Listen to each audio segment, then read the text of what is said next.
He is also the author and the founder of Introspections. And he lives his life to the service of young people, young professionals. And right now, he's been living his life towards really serving a lot of people. And his name is no other than Jello de los Reyes. Thank you, brother, for being here. Thank you, Migs. Just for context, for those of you who are tuning in right now, the reason for this is just, we were just having coffee this afternoon, nagkikwentuhan kami. Tapos biglang sabi niya, sayang naman yung mga pinag-uusapan natin, so i-record na lang natin. Agree. Kaya sobrang, this is very spontaneous. Kakapilang kami and then he just set it up. So, welcome to the conversation. Coffee sessions, but really, one of my vision, brother, is to make people top of mind, best in class, and mission driven. That is always what I would say. I would always say, if people want to hit their dreams, achieve their aspirations, the only solution is for them to become better with who they are. And when I say who they are, as a beautiful creation of the Almighty, whoever they believe in, no, you call him God, I call him God. We are all given the necessary tools, the necessary capacity, to achieve greatness. Right. The only question is why not, or what stops us from achieving such, and what principles yung kailangan para ma-achieve nga yung greatness na yon. And that's also what I see unofficially, hindi mo man yan bini-verbalize, but yan mismo yung napapansin ko with your introspections, with your blogs, with your Facebook, with your Instagram. Tell me about it. What's introspection? Sige.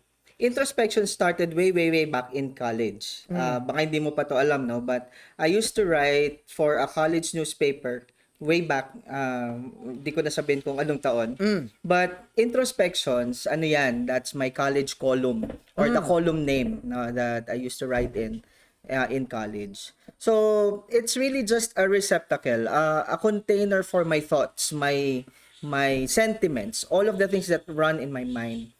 So, syempre, eventually, I finished college, but the thoughts in my head, kailangan niya pa rin ng outlet eh. Right. So, it really just started with just wanting to share what's going on in my head. Introspections literally mean, or the word introspections literally means, yung a dialogue within yourself. Right. A self-reflection, or not just a self-reflection, but a dialogue eh. We have voices in our head. Lahat tayo, no? May mga time na we verbalize it, may mga time na we just think about it, and these thoughts or these voices in our head. So hindi pala baliw yun, yung kinakausap yung sarili. Hindi. Kasi ako, kala ko, ba't kinakausap ko yung sarili ko? That's a wrong stigma. Kasi sa totoo lang, lahat tayo, meron Sabi tayo, ng mga nakikinig sa atin ngayon, kinakausap ko ba yung sarili? Kaya kinakausap mo na yung sarili mo. Yeah. Internal dialogue kasi ang tawag doon, di ba? Yeah. We have that. We debate with ourselves. We talk and engage with ourselves. So, by birthing introspections, I'm expanding. Right. Na hindi lang, this is no longer just about my thoughts. But hopefully, as I share my thoughts, I know that I will be lending my voice to other people who have similar thoughts or similar questions in life. And I guess majority of, correct me if I'm wrong, parang this year's theme for your introspection is helping people with maybe struggles. Yeah. Understanding people on a deeper perspective. Right. Just recently, you posted a content about the Mental Health Month. Tell me about that. What's the motivation behind it? The past 2 years into the pandemic have been very difficult for many of us. And being left alone in our thoughts inside our room with no physical interaction. Ang dami nating mga thoughts and emotions that are bottled up inside of us. Without an outlet or without proper processing, these thoughts could be damaging or self-sabotaging if we don't process them properly, or even if we don't verbalize it to acknowledge what's going on. I guess even especially, no? In fact nga correct me if I'm wrong, but the more you have a struggle, kasi meron dyan paminsan, di ba, they diagnose themselves. And sabi ko, magalit na kayo sa akin, pero the fact that you can diagnose yourself means it's not that serious yet. Because kung talagang may pinagdadaanan ka, it's hard to even verbalize it. The chaos is within. The conflict is within. And I guess also it opens up compassion to a lot of people. Na sometimes we've been so hard. There has been a culture of perfectionism. There has been a culture of you must do things on one way if you want to belong with us, or else cancel ka sa akin. No? Cancel culture, for example. And it leaves people with a lot of maybe fear, doubt, and worry. Some people even anxiety because for fear, pag nagkamali ako, baka i-cancel.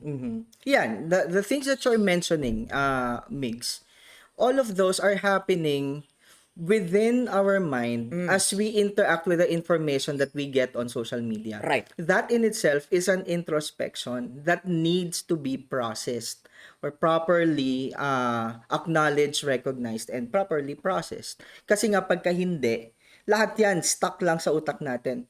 And now, And I guess ang ganda nito kasi for the longest time, a lot of people, not just Gen Y, not just millennials, not just Gen Z, even older generations. Right. This is unprocessed for so long. Agree. Parang ngayon lang to na idadala sa conversation and not even accepted pa ha. Yes. I mean, this is very minor what you're doing.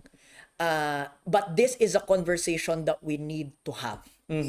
Kaya siya introspection kasi it's internally driven. It's a deep dive into your own soul, into your own psyche. Wow. Acknowledging what's in there because our internal representations, our internal programmings, our mindsets, these are expressed through our actions, through the results that we make in the world, through our behavior. Kaya minsan, without self-awareness, no, ang nangyari, hindi natin alam why we act a certain way or why we decide or why others decide or act a certain way.